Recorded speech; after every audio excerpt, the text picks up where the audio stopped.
O Conselho Federal de Medicina é alvo da CPI da Covid por ter publicado em abril do ano passado um parecer permitindo o chamado tratamento off-label.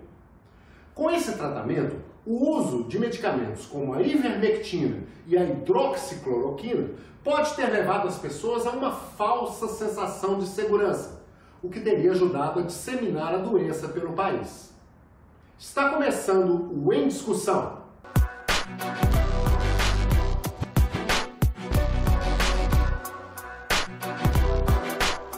Você inspirar uma confiança falsa de que tomando esses remédios você pode estar protegido é um crime, doutor Donizete. Senhor, me desculpa.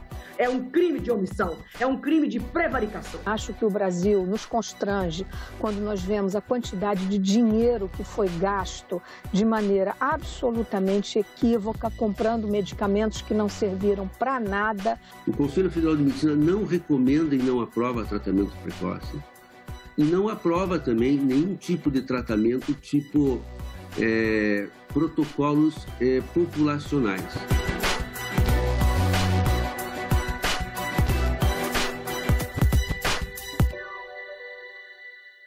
Para a gente entender melhor esse assunto, vamos primeiro lembrar o que é o tratamento off-label.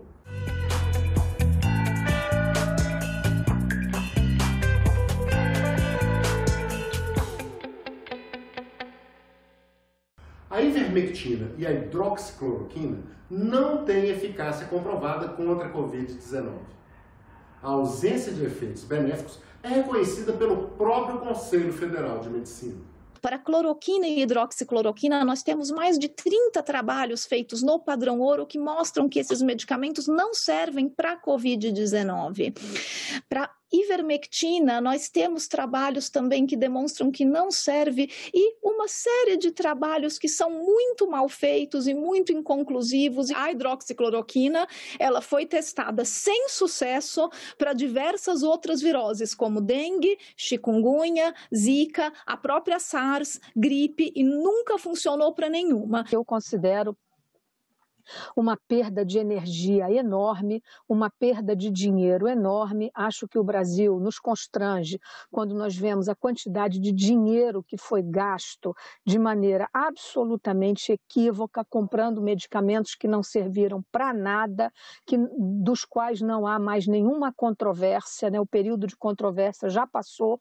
Já houve um momento em que havia controvérsia, hoje isso tudo é coisa antiga, já passado, sedimentado. Esses medicamentos desses kits precoces não servem para nada, nós já sabemos disso, então assim, nós já nem mais discutimos isso. Não temos ainda evidência científica que o tratamento precoce tenha influência ou ele cause benefícios efetivos nisso. Então, mas nós ainda permitimos que esse médico prescreva off-label mediante sua responsabilidade.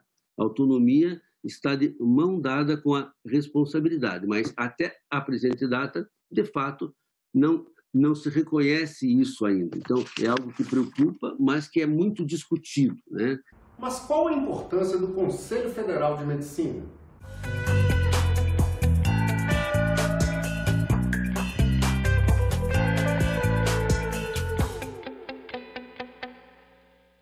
Mesmo sem a evidência científica, o Conselho Federal de Medicina permite que esses medicamentos sejam indicados contra a Covid-19. O parecer do Conselho Federal de Medicina foi aprovado em abril do ano passado, a partir de relatório do presidente da entidade, Mauro Luiz de Brito Ribeiro. Na data, o Brasil ainda não havia chegado a 2.000 mortes causadas pela pandemia.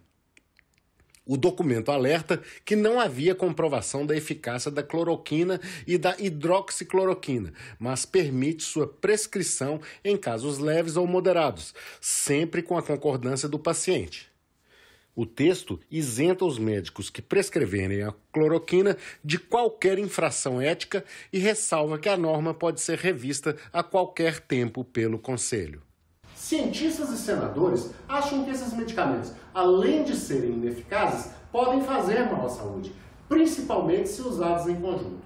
Hoje a gente pode ter uma mensuração de quantas pessoas que tomaram um kit precoce, o kit oferecido por muitas prefeituras e governos estaduais, será que essas pessoas, de fato, evitaram ali a intubação, evitaram passar por todo o processo ou faleceram? Nós sabemos o perigo de combinar medicamentos que nunca foram estudados em conjunto.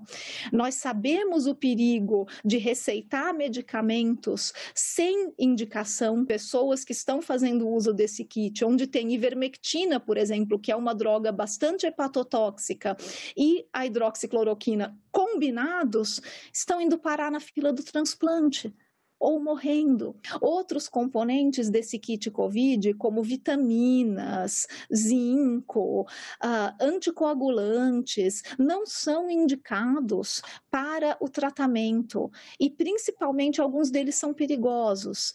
Pessoas não devem receber em casa anticoagulantes e corticoides para tomar sozinho, sem supervisão médica. Isso é perigoso para a saúde dos pacientes. Como a doutora aí falou, corticosteroides,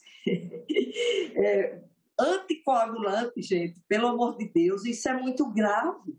Isso tem que ter acompanhamento. O que tem que saber mesmo que são quem salva a vida depois que você está doente e grave, quem salva a vida são as boas práticas de medicina intensiva.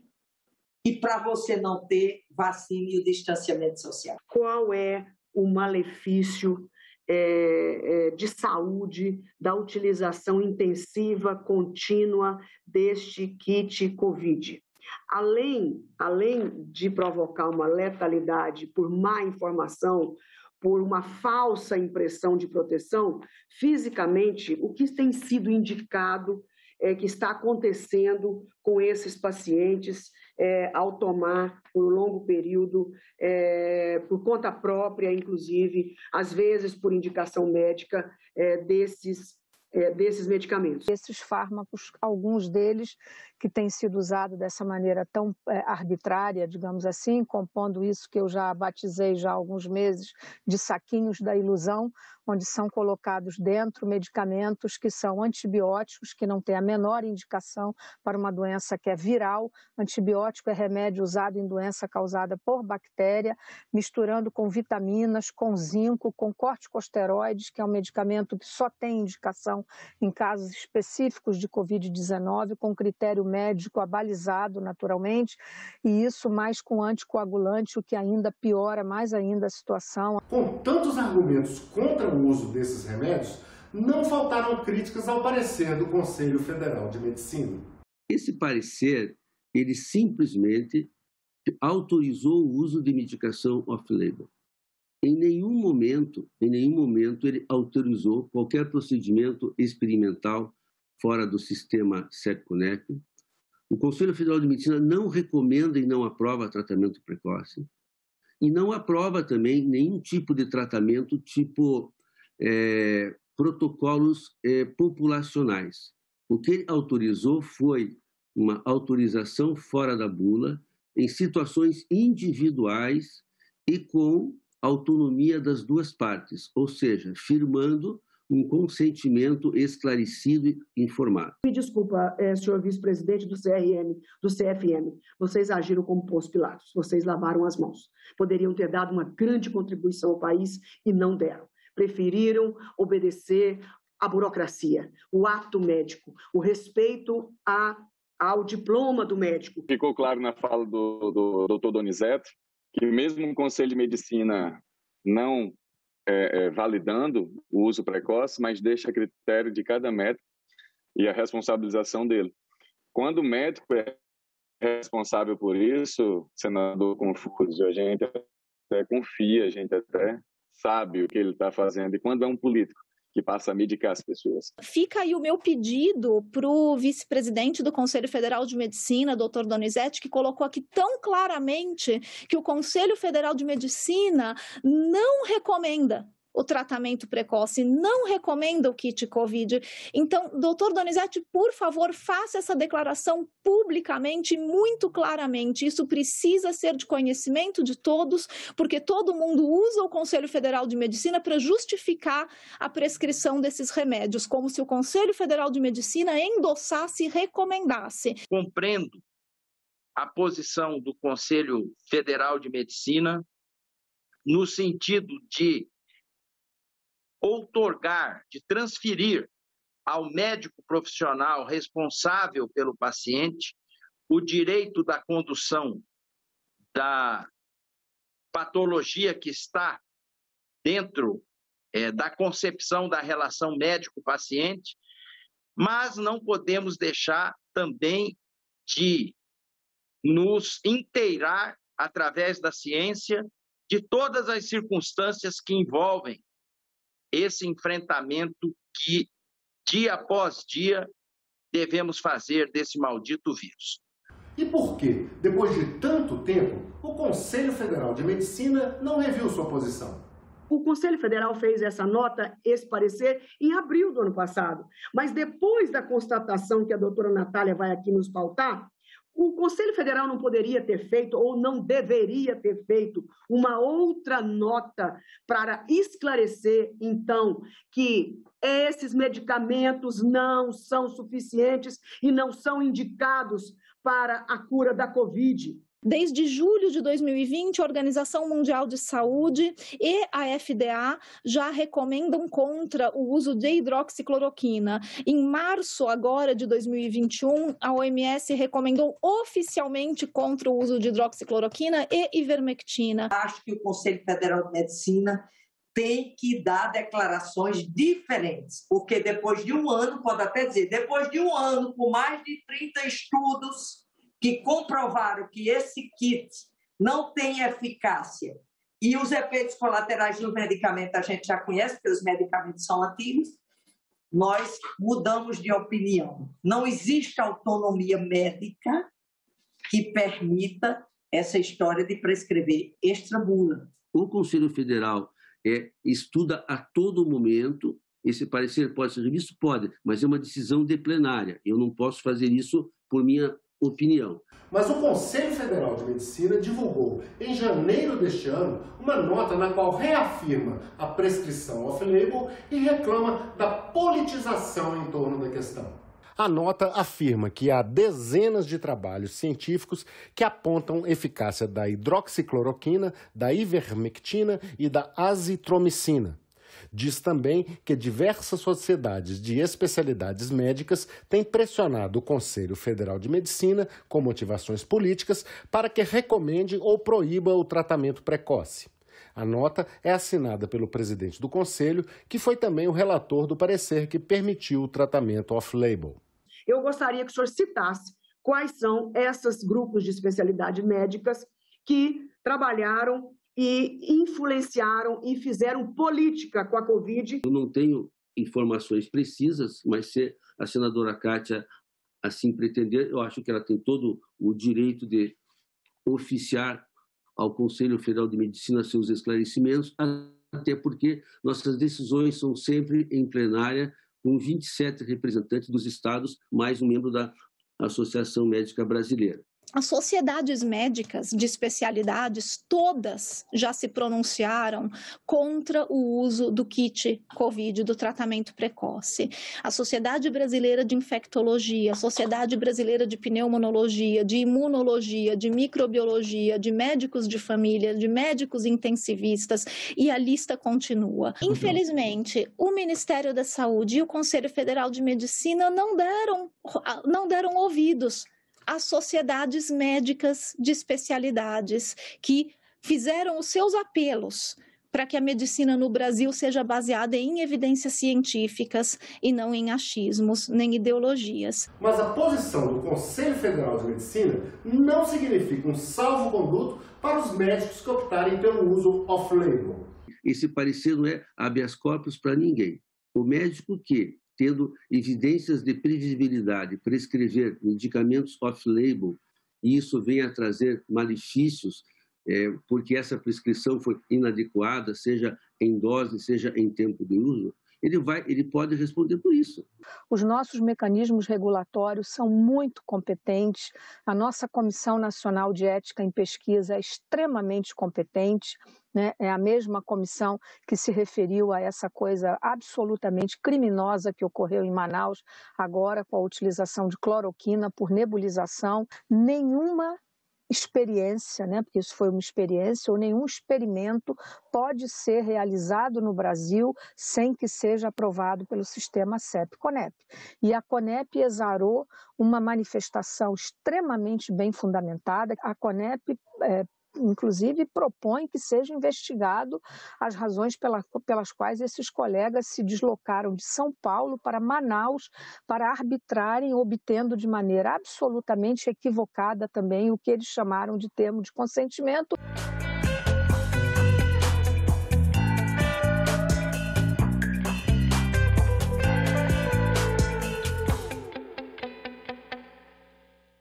Os críticos da receita médica para um remédio sem eficácia comprovada argumentam que isso pode gerar uma falsa sensação de segurança na população e, assim, facilitar a exposição das pessoas ao vírus. Até que ponto essa propagação dessa esperança de ter um tratamento precoce pode ter contribuído para que as pessoas ficassem desprotegidas, ficassem mais seguras e partissem cada vez mais para o contato físico ou para uma aproximação? E mais grave ainda do que os efeitos colaterais é a falsa segurança que está dando às pessoas que, se tomar esse kit, ela se aventura mais com presidente Confúcio. Para mim, mais grave do que os efeitos colaterais, a insuficiência hepática, isso comprovado cientificamente, é a falsa impressão de segurança que deu para as pessoas irem para a rua,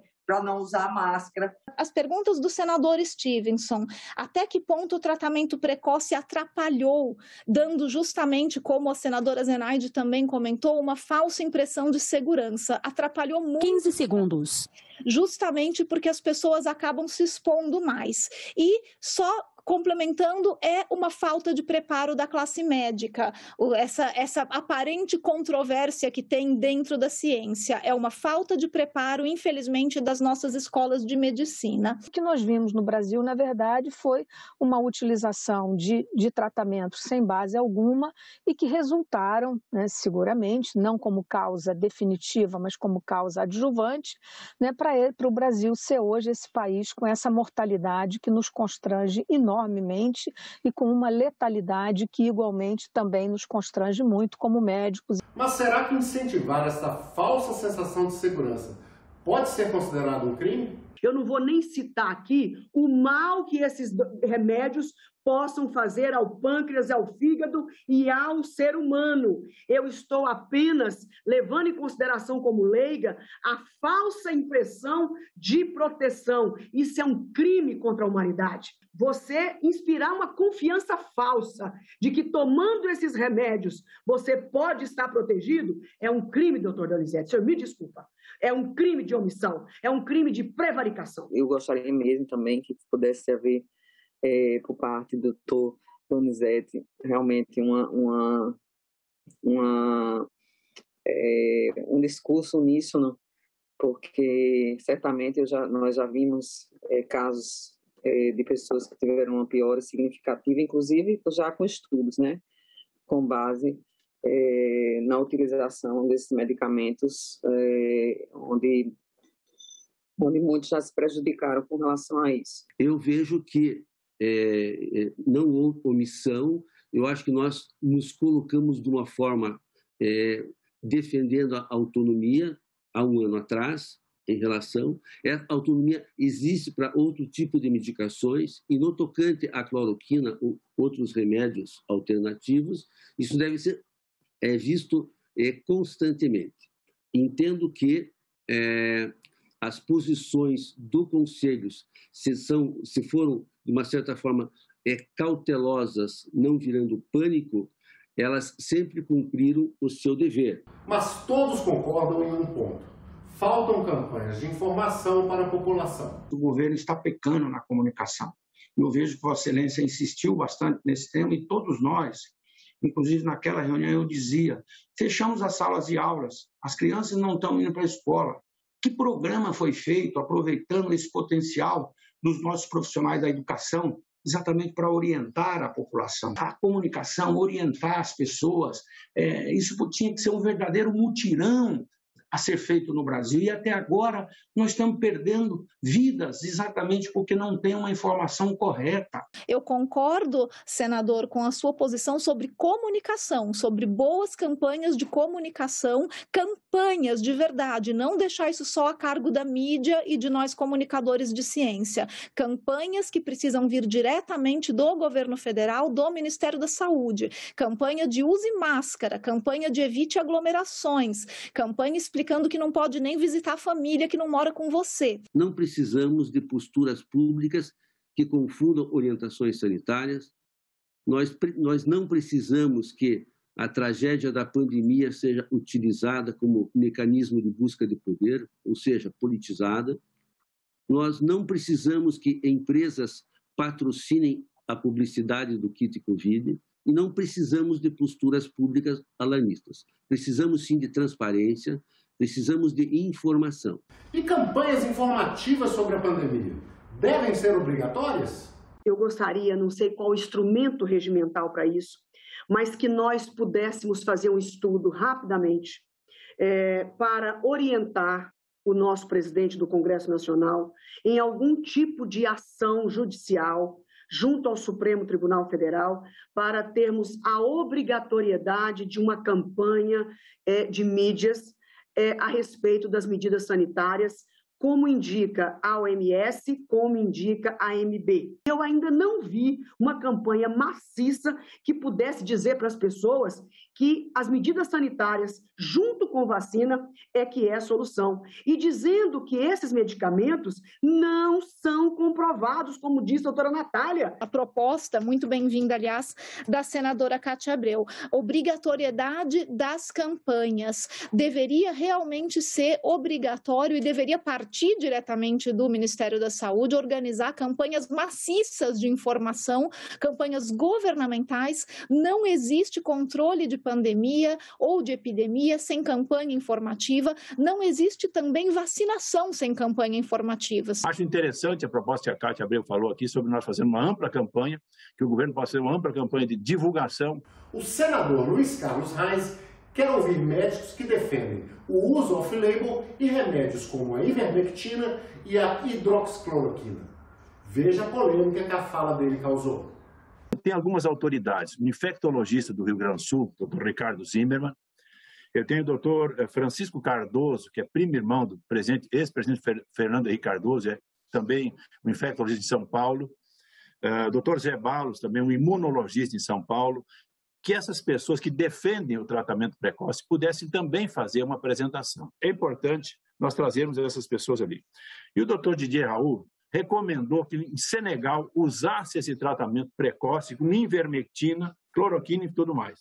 Senegal tem 16 milhões de habitantes, tem 39 mil casos, tem só 1.000 mortes. 1.091 mortes em 16 milhões de habitantes, com 39 mil casos. Então, esse é um exemplo concreto que nós temos aqui. Didier Raoult não é um grande médico e cientista, como foi colocado. Didier Raoult é um médico extremamente problemático na comunidade científica, com várias acusações de fraude. Foi suspenso da Sociedade Americana de Microbiologia, da qual eu faço parte, por publicar trabalhos fraudados. Esse próprio trabalho que deu origem a todo o hype da cloroquina foi constatado depois que também era fraude, um trabalho com dados fabricados. Nós não devemos convidar médicos que defendem o tratamento precoce no Brasil, que se respaldam em evidências falsas. Isso é uma falsa controvérsia. Existe um consenso científico muito claro em relação ao uso desses medicamentos. Não existe uma controvérsia. Seria o mesmo que, ao discutir sobre o formato da Terra, a gente chamasse um astrônomo e um terraplanista para discutir. Só para lembrar, doutora Natália, que sobre a ivermectina, tem hoje 4 protocolos com estudos randomizados na base CONEP. e mais de 10 estudos com relação à cloroquina, né?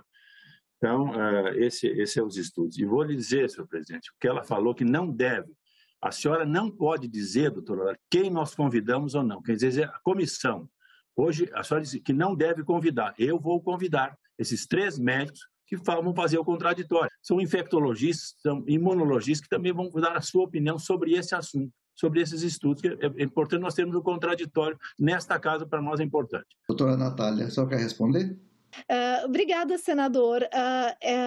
Com certeza a minha colocação não passa de uma sugestão, não cabe a mim dizer, ou muito menos ditar, o que essa casa deve ou não fazer. Mas fica a minha recomendação de o contraditório só vale para situações que são realmente controversas. O colega disse que podia trazer quem quiser, pode trazer, mesmo assim, sendo contra a ciência. Agora, como se falou com o Didier Raoult, vamos lá. Lá na França ele está processado por charlatanismo. Mas quem sabe? Ele não tem algo para contribuir aqui. Um debate que parece estar longe de terminar. Gostou do programa? Compartilhe.